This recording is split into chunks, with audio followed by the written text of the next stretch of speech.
The search for answers in Minneapolis. Investigators pour through the subject's writings as police reveal horrifying details. 120 rounds fired in moments. CDC in turmoil. Health Secretary Robert F. Kennedy Jr. pushes to fire the director. She refuses to step down. So what will President Trump do? Alligator Alcatraz being emptied days after a judge rules parts of the immigration detention center must be dismantled. The Trump administration's furious response.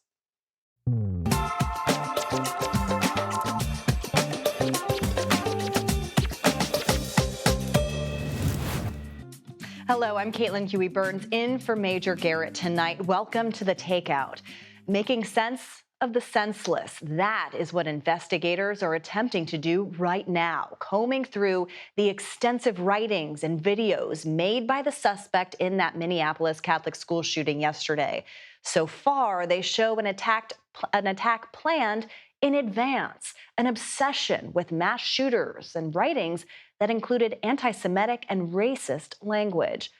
What they lack so far, and what the police chief says they will do their best to uncover, is a clear motive. It's a common thread in community after community where this tragedy has struck. The search for an answer that may not exist or make any sense. Authorities have revealed the true horror these children and teachers were under.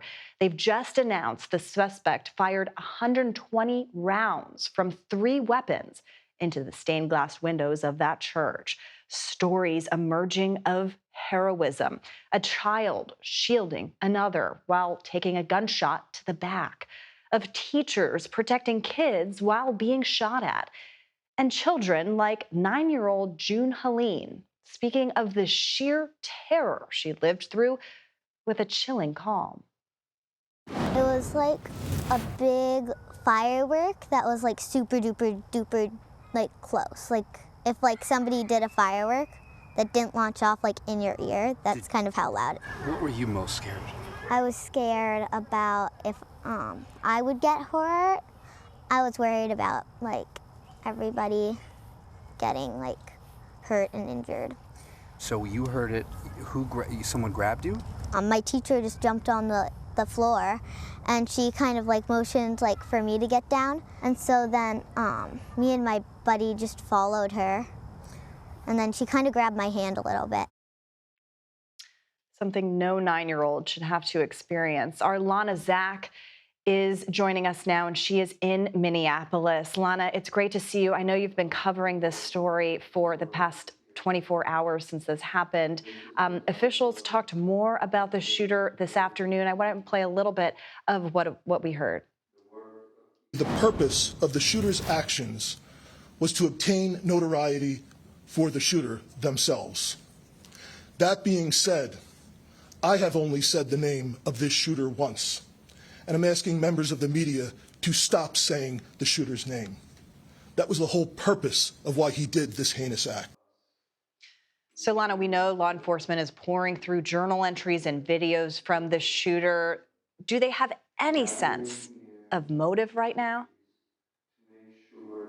You know, they're trying to ascertain what exactly happened with this person because there was no criminal record. We also heard in that press conference that this person had maybe a speeding ticket.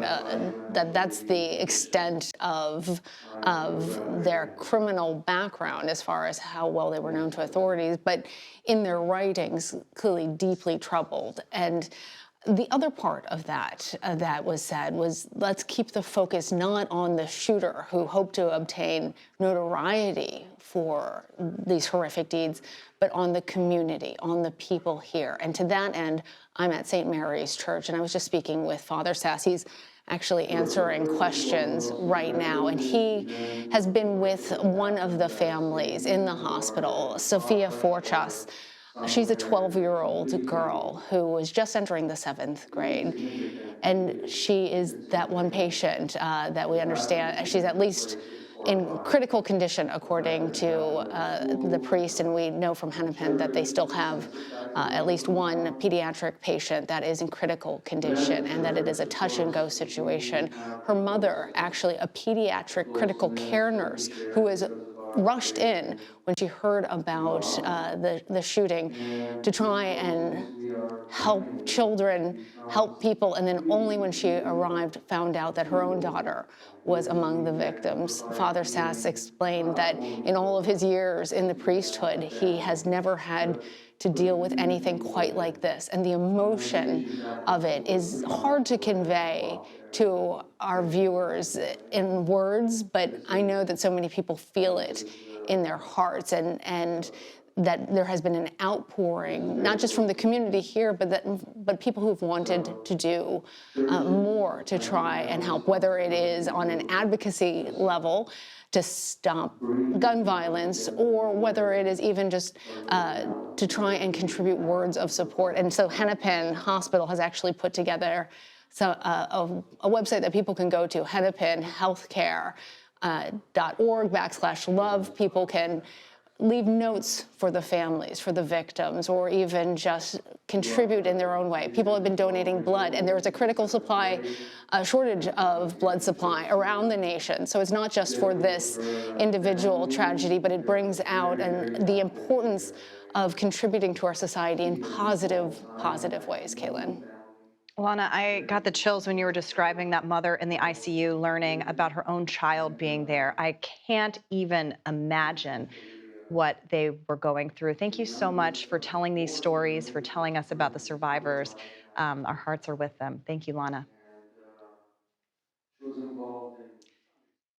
And Minnesota State Representative Emma Greenman is with me now. I'm so sorry for what you and your community are going through. Our hearts are with you. Can you take a moment to just describe to us how you're feeling, how your community is possibly moving forward from this? Well, thank you for having me. And I just caught your reporter who was talking and centering the families and the first responders, and everyone in our community is shattered, heartbroken, and wrapping our arms around these families of the victims, these families of the Annunciation community, and the first responders who have been put in such a tough position. And we know we are experiencing what families and communities across the country who have been victims of this gun violence are feeling, and appreciate the support and know we have a long road ahead. Yeah, and yes, of course, you're likely referencing other acts of violence that we've seen come from Minnesota just this year, with the killing of your colleague and her husband, and the shooting of others. So again, we're so sorry about what you're going through, what you have been through in this awful, awful year. I do want to talk to you a little bit about some potential policy that could come of this. Senator Klobuchar, of course, Minnesota's senator, she's been outspoken since the shooting. She talked a little bit to us today about what kind of changes she would like to see. I just want to play a little bit of that, and we'll talk on the other side. It would be a combination of things. It's never one size fits all. In some cases, it is a ban on assault weapons, or at least a ban on assault weapons for people under a certain age. It is doing something about repeat purchases all at once, doing something about ghost guns, mental health help. Having certain things be a trigger so they look at the background of who's trying to buy the guns. There are things we can do that they've done successfully in other countries, but we have to, certain members of Congress have to have the political will to go ahead. So what she's talking about there, we've seen time and again, there really has been no appetite for something like an assault weapons ban in Congress. But at the state level, I'm wondering what possibly you could perhaps propose, or what could move forward. I mean, Minnesota does have expanded background checks. You do have red flag laws. You do have some of these measures in place that didn't, work in this case. Perhaps, again, we're learning the details. But what kind of policy do you think could happen at the state level? I appreciate Senator Klobuchar speaking up because we know that this is a national epidemic. We need state solutions. We also need national solutions because we are fighting this again in Minnesota. And it's been a really rough summer, but I know in Virginia and Colorado and Texas and Florida, communities have experienced the same thing my community is experiencing in the last 24 hours. We just passed those laws last year. It took years. I will say I was just last night at a vigil with thousands of people in my community. I today was at a press conference with hundreds of advocates and community members demanding an end to assault weapons and to high capacity magazines. I know that the public will is there, and so I'm not willing to give up on Congress and on the state. We need to do this. Weapons of war should not be in our communities. This is what happens when we have weapons of war in our communities, and the public is saying enough is enough, and lawmakers need to listen. I can imagine at these vigils and just in your conversations with constituents, friends, neighbors, a lot of people are probably asking, what should I do as I'm sending my kid to school or sending my kid anywhere in the community? What's your advice? What are you telling people? What's the answer? So we know that communities are stronger when folks are together. So knowing your neighbors, knowing your communities, and being together. I also think, as we have seen here, there is no amount of hardening that is going to protect us from this epidemic of gun violence if we don't actually deal with the guns. And so today, people are hugging their kids closer. They are working with each other to ensure that we have safe schools, that we have safe neighborhoods. But this happened at a grocery store, and it happened at a movie theater, and it happened when people are going to work. And so we need to take those actions in order to make sure that people, everyday people, are protected doing everyday things. And I want to make sure that our communities know that we are fighting really, really hard because we are hearing them. The last thing I just want to leave with is that the principle of Annunciation said, when you pray, use your feet. This is the time we got to use our feet to keep kids safe, our families safe, and to end the scourge of gun violence.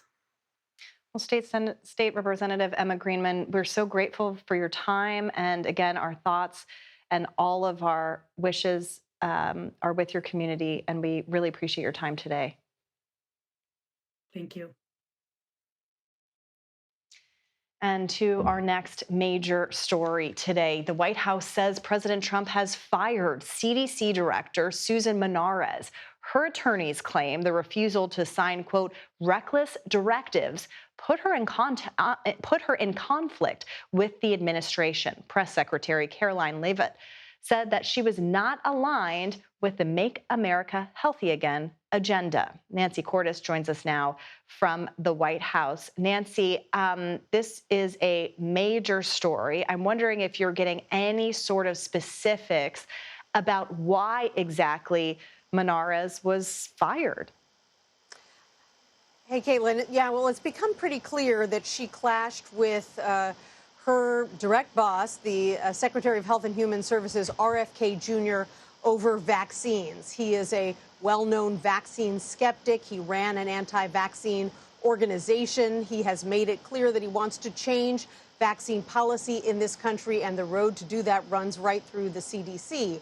She is a microbiologist. She's a longtime public health official, and she made it very clear during her confirmation process, which just took place. She was only confirmed 30 days ago. She made it clear that she believes that vaccines are safe and effective. So it's not surprising that these two clashed over vaccines, and it was probably going to happen sooner rather than later. Yeah, Nancy, I remember that confirmation hearing because it was just about a month ago. So she hasn't been in this job for very long at all. I know some members of Congress, including a prominent Republican, also has some questions about this. I'm wondering what this all says about, what kind of direction that RFK Jr. is wanting to take some of these agencies? Well, he said today that the CDC is a troubled agency, that it needs more changes at the top, and that those changes are necessary in order to restore it to its former glory. So it's pretty clear that he would like to see more people at the top of the organization depart. But he's also clearly looking for big changes and changes soon when it comes to vaccines. There was this outside advisory group of 18 experts that made recommendations to the CDC about vaccine policy. Lots of big vaccine experts on that committee. He let all of them go. He created a new committee of 8 individuals, several of whom are vaccine skeptics. And that committee is supposed to meet next month. Well, you pointed out that there are some questions on Capitol Hill, first and foremost from Bill Cassidy. He is the chair of the Senate Health Committee. He is a Republican. He is a doctor. And he put out a really interesting statement just in the past 24 hours calling on RFK Jr. to postpone that meeting because, listen to this, he said, serious allegations have been made about the lack of scientific progress and that if this meeting proceeds, any recommendations made should be rejected as lacking legitimacy. Cassidy, as you'll recall, Caitlin, had big misgivings about RFK Jr. during his confirmation process, but ultimately voted for him after RFK Jr. insisted that he would not pursue an anti-vaccine agenda. Yeah, that's right, Nancy. He was instrumental in getting him confirmed ultimately. Nancy Cordes, thank you so much for your reporting on what has been a very busy day at the White House. And for more on this, we have CBS News medical contributor Dr. Celine Gounder joining us now. Dr. Gounder, thank you so much for being here. I know you've been talking to people at the CDC. I'm curious what you make of whether Menarez's views on vaccines and public health, were very different compared to that of Secretary Kennedy's. So Dr. Menarez is a scientist trained in microbiology, and she is a believer in the science of vaccines. We do know Secretary Kennedy has long expressed skepticism about the role of vaccines, their safety, their effectiveness. And from what I'm hearing, this is at the root of some of their disagreements and precipitated her firing. And, this is such a big story in so many ways, but especially since the CDC, what they do touches so many lives of Americans. I mean, I just sent my son to school this morning, follow a lot of CDC guidelines. How concerned are you about these departures from top officials and what it could really mean potentially, if at all, for public health? So since April, we've seen about 25% of the CDC's budget and staff cut. It's the Centers for Disease Control and Prevention. So there are multiple centers within the CDC. Some of those were already functioning without a center director.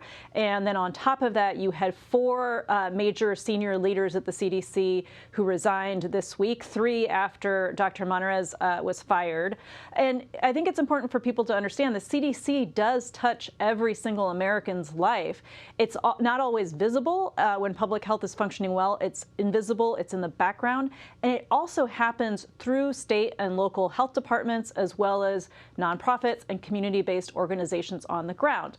75% of the CDC budget gets filtered through those state and local health departments, those nonprofits, those community-based organizations. So you may not even realize it's the CDC that's providing the technical support, that's providing the funding, but they touch everything from birth defects to cancer, to diabetes and heart disease, to smoking, TB and STDs and HIV, hepatitis, vaccines, respiratory infections, falls, drownings, and the list goes on and on and on. So this really is going to have an impact on every single American's health and their well-being. And just to take a step back, Secretary Kennedy has been in this position for just a few months now. But in your view, how has he reshaped these agencies in his image? Well, he came in with an agenda to focus on things like nutrition. I think a lot of us actually do agree with his concerns about ultra-processed food. This is something folks in public health have really been concerned about for a long time.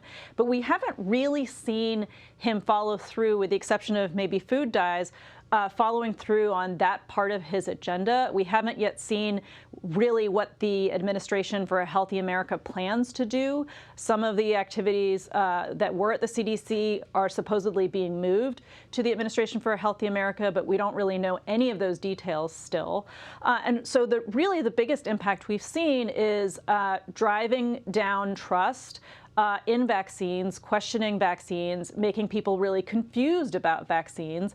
And that's the primary impact of his administration thus far.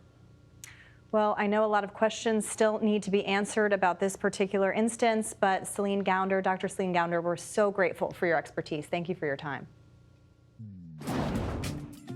And still to come on The Takeout, Democratic lawmakers in Illinois with a message to President Trump: keep the National Guard out of Chicago. Next, my conversation with Illinois' Lieutenant Governor. Also, Minnesota is one of many states suing TikTok. Their Attorney General Keith Ellison, who calls the app digital nicotine, will join me next. Plus, could the migrant detention center dubbed Alligator Alcatraz be on the brink of closing? The Takeout returns in 90 seconds.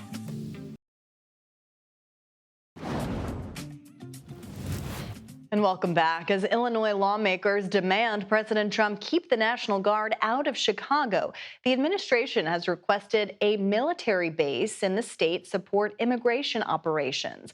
On the issue of federal takeovers, Washington, D.C.'s Democratic Mayor Muriel Bowser, who had criticized President Trump's use of the military in policing the district, had some unexpected praise for the heavy law enforcement yesterday. This federal surge has had a significant increase on crime in Washington, D.C., and we greatly appreciate the surge of officers that enhance what MPD has been able to do in this city. And earlier, I spoke to the Illinois Lieutenant Governor Juliana Stratton on the president's threats to deploy the National Guard to Illinois and about immigration. I want to start by asking about what you think about this news that the Trump administration wants to use a military base near Chicago to help with deportations. What are your thoughts on that? Well, this is an example of Donald Trump trying to manufacture chaos here in Chicago and the state of Illinois, and it's a real example of him trying to normalize a military presence on American soil. It is not normal. We have spoken out very clearly here in Illinois and in the city of Chicago that we are not going to sit idly by to watch this wannabe dictator try to come into our state and into our city and try to just bring his chaos. He is a weak man who wants to be the center of attention, and this is just another page out of his authoritarian playbook. And we will speak out and we will fight back and we will do everything that we can here in Illinois to protect our people. And I assume that you are referring to what the governor described in the potential of National Guard troops in a city like Chicago. I do want to ask you, though, Washington, D.C.'s Mayor Muriel Bowser yesterday talked about some of the crime statistics here in Washington in light of the National Guard's presence, and she acknowledged that they have actually been pretty successful in preventing crime. And I'm wondering what you make of her assessments about the National Guard presence in a city like Washington, as it could happen in a place like Chicago. Well, what I can speak to is what is actually happening in Chicago. And here in Chicago, crime is down. There's more work to do, certainly, and there will be, just like any city or town across the country. But we are making progress. We know that the way that you address crime is by looking at the root causes, and it's not solved by having soldiers in the street. And that's what Donald Trump wants to do, cause chaos. And that's not going to be for the reason of promoting public safety, but it's for his own purposes. You know, if you really want to look at what people are asking for, they're asking for access to affordable health care. They're asking for affordable housing. They want to make sure they can put food on the table to feed their children, but it's not going to benefit anyone for the federal government and for Donald Trump to send troops to Chicago, federalized National Guard, with no coordination with our state, not something that we asked for. We have business community members, philanthropic leaders, faith leaders, and of course, elected officials and other community leaders who have been working on this issue of public safety collaboratively for a number of years. We're making progress, and what Donald Trump is trying to do is to just stoke fear, pit us against each other, and cause chaos, and we're not going to stand idly by and let it happen. But I'm wondering if what Mayor Bowser said yesterday, I mean, even I was surprised by some of the numbers that she was talking about. I'm wondering if that's changed your view of this at all. The fact that a DC city mayor, a Democrat, has said that this has been a successful effort in the city. To me, it's when you see the rise of authoritarianism, it is not about, to me, a successful effort where I will take my daughter, my 9-year-old, to school and she will see a tank or see people, armed guards walking down the street. I don't think it's a successful effort when you see business owners, restaurants, and other small businesses who have armed guards patrolling the street. It's going to have an impact, just as it did in DC, by the way, on tourism. It's going to have an impact on their business community, and it's going to have an impact on the everyday lives of residents. It is not something that should be normalized.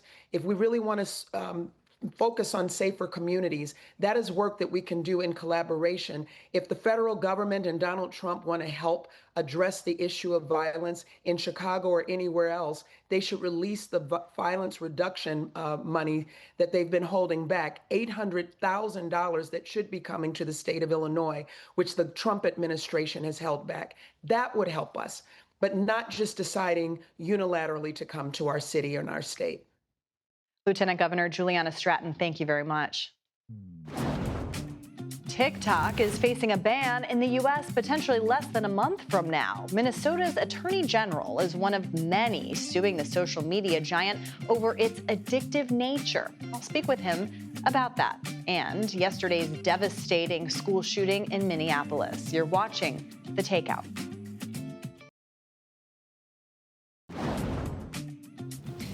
More than a year after lawmakers passed yet-to-be-enacted legislation banning TikTok, Minnesota's Attorney General has filed a lawsuit against the popular social media app. Stuff is digital nicotine. Just like Big Tobacco designs its products to addict them, TikTok is working to create TikTok addicts. And the worst part is, it's working. TikTok is profiting, making big money, and our kids are paying a heavy price.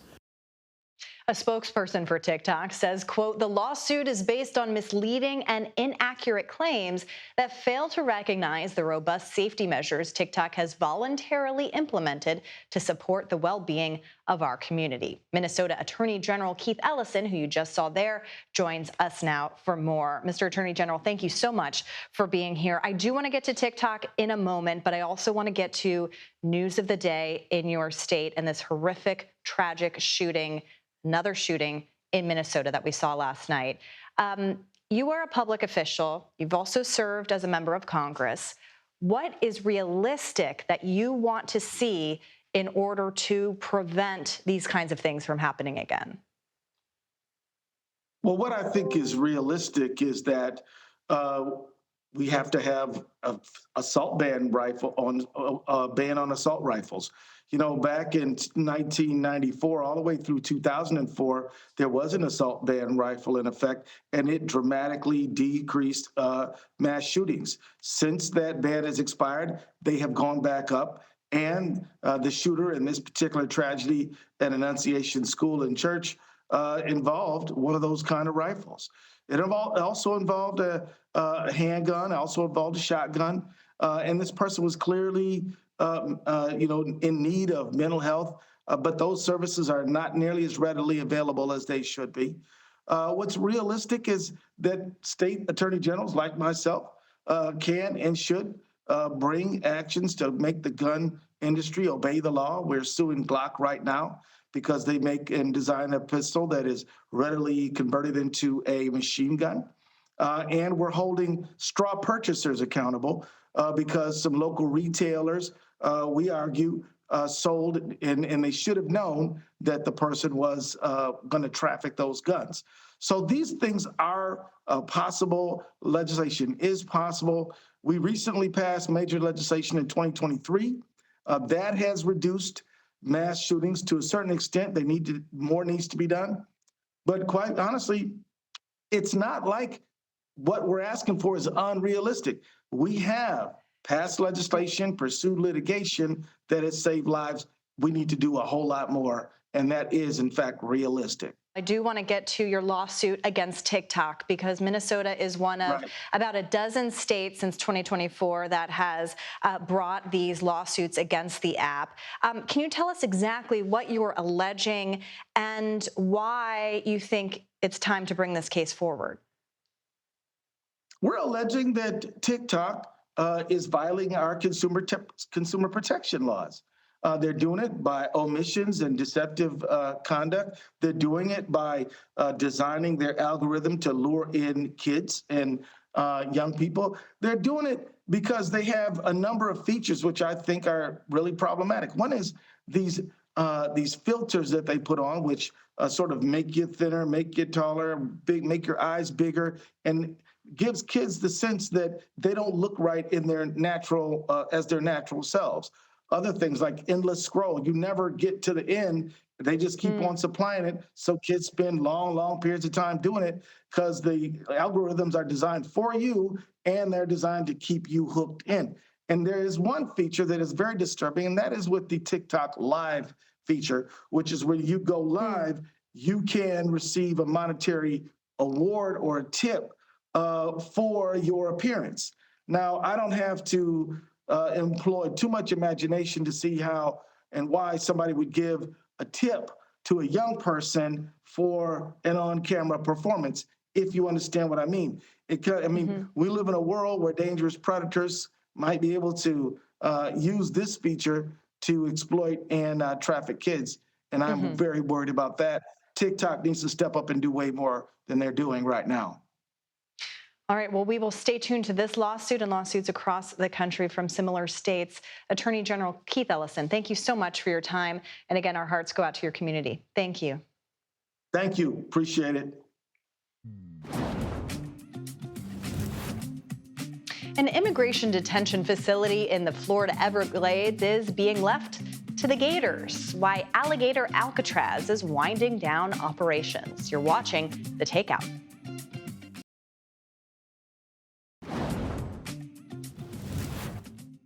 And welcome back. An email obtained by CBS News suggests alligator Alcatraz could soon be empty. In the email, a Florida Division of Emergency Management director wrote that the facility would go, quote, down to 0 individuals within a few days. A federal judge ruled it must move forward towards shutting down by late October. Camilo Montoya Galvez joins me now for more on this. Great to see you, my friend. I know you've done a ton of reporting on this. What's exactly happening here? Hi, Caitlin. Well, operations at this controversial immigration detention center in the middle of the Florida Everglades have been dramatically curtailed in recent days, we are told. Department of Homeland Security officials say that the Trump administration has been working to move out detainees from this facility in Florida to other detention centers across the country so they can await deportation. They are still in ICE custody and are still facing deportation, but in many cases are no longer in this facility. And this is partially stemming, Caitlin, from a ruling earlier in August from a judge in Florida who found that the facility was endangering the local environment and the local wildlife, and that it was circumventing federal laws that actually require officials to undertake environmental reviews before any major construction project like this one. Florida had argued multiple times that this law did not apply to state officials because this is, after all, a state-run facility, not one overseen by federal officials. But the judge in this case disagreed, and last night also ordered Florida to continue to wind down operations at this facility. We did just learn, however, now from our colleague Jason Allen in Texas that according to Representative Veronica Escobar, a Democrat in El Paso, some of the detainees who were previously held at Alligator Alcatraz have since been moved to the Fort Bliss military installation in West Texas. So again, this is a setback for the Trump administration in Florida, but it doesn't mean that this will severely inhibit the administration's mass deportation efforts because, after all, there are other immigration detention facilities across the country. So just a matter of where. Camila Montoya Galvez, thank you as always for your reporting. We appreciate it. And breaking news on the CDC. We'll have the latest when we come back. Stay tuned.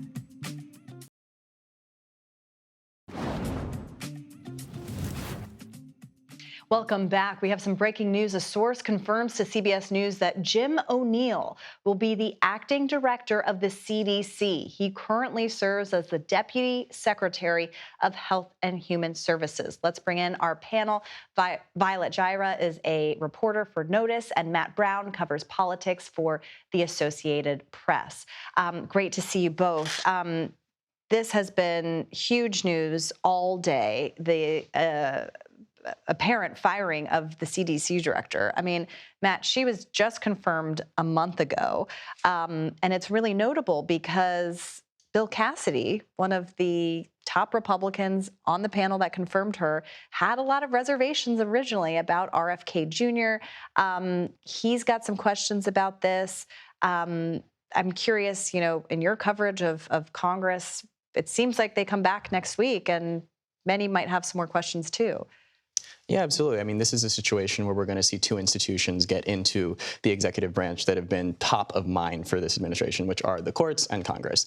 The adjudication that's probably about to happen is, Senator Bill Cassidy and other Republican leaders have, received promises and other, agreements between them and the administration on, what they're going to be expecting in terms of health policy, especially on vaccines from the CDC and from the HHS Secretary, Robert F. Kennedy Jr. So if some of those agreements, are in dispute or under debate, given the change in personnel, those are going to be some of the questions that you're going to see, especially since the outgoing director said that she will be suing, I believe, over her position. Yeah, and talking about lawsuits, I mean, Violet, people may forget, but just a few days ago, the big question, the big news story was about the Federal Reserve Board member Cook. She's and her attempted firing by the president. She's in this legal battle now. I'm wondering what this kind of tells us about the Trump administration. I mean, they seem to be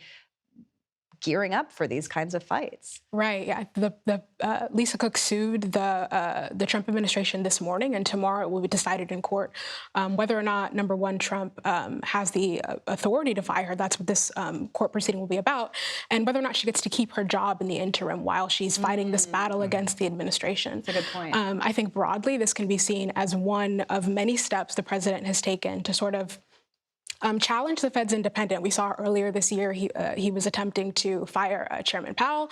He decided not to do that, and this is all in service of what the president wants, which is lower interest rates. So I think this will be a very, very interesting case to follow. There's never been anything like it. He's the first to do it, so something we'll be watching closely. A lot of questions. It's a really good point about whether she can keep her job in the interim. I do want to talk about this potential that a lot of Trump supporters keep teasing, this idea that he'll run for another term. Of course, we know that he's constitutionally not allowed to. But Gavin Newsom had some interesting thoughts on this. Let's play a little bit of what he had to say. I don't think Donald Trump wants another election. I have 24 Trump 2028 hats. His folks keep sending me. And you think he's going to run again? Don't give me. Who spends $200 million on a ballroom at their home and then leaves the house?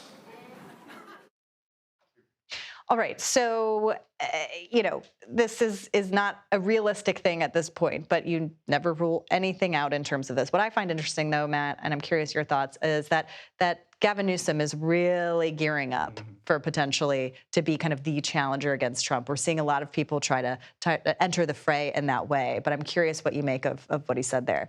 I mean, look, Caitlin, the Constitution is very clear on this, that presidents only get 2 terms. That's something that we, the constitutional scholars can get into, but the text is plain as day. What is, I think, important about Newsom highlighting this, though, is that this is a moment when liberals in the Democratic Party are fearing all sorts of things at the moment, and they are really engaging with both the legal and political and social worst-case scenarios for the progressive movement, for the liberal movement in this country. And it really benefits Newsom in this moment to energize people on that, to throw out these hypotheticals that really terrify and alarm his most loyal supporters, which would then, by invoking that and saying, I can help to stop that, or I'm going to be the one to call you to wake up, that will cause people to engage with him more, to rally to him maybe in 2028. Yeah, maybe throw a little money his way going forward. It's all fundraising, apparently. Violet and Matt, thank you very much for your time. We appreciate it, and we'll stay tuned to your reporting. Thank you. And we're going to take a quick break. Stay with us. You're watching The Takeout.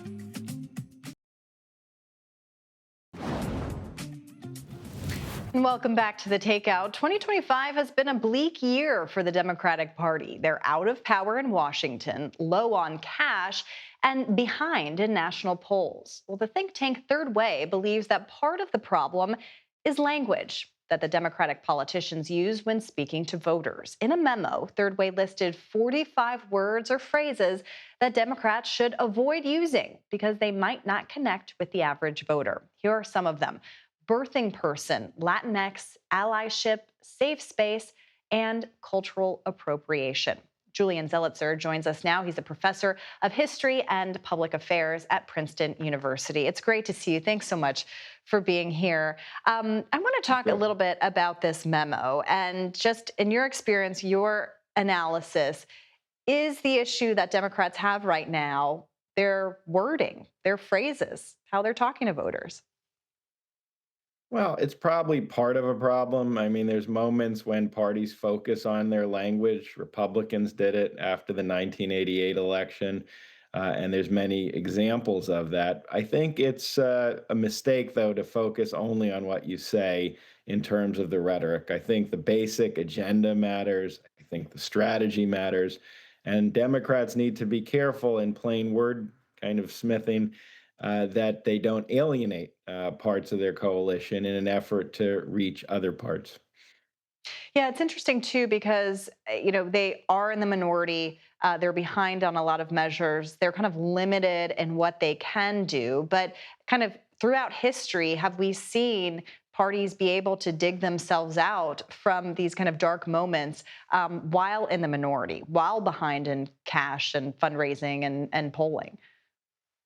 Sure. I mean, it can take time. Republicans were really in a hole after the 1964 election where Lyndon Johnson decimated Barry Goldwater. The Republicans barely had any seats on Capitol Hill. And over time, they would rebuild themselves as early as 1968 when Richard Nixon won the presidency. And there's many examples of this. The same Democrats after the 1988 election, where Dukakis really got defeated by George H.W. Bush, Bill Clinton came back. So parties can rebuild themselves, they can reinvigorate themselves. And they also have to remember that midterms historically are about the incumbent in the White House, not about the party. As much as we're focusing on that, it will be a mandate on President Trump. Yeah, it seems like they're already integrating that in a lot of their messaging so far. And just finally, the Democratic Party doesn't really have a singular leader right now. Is that a good thing or a bad thing, given your historical knowledge?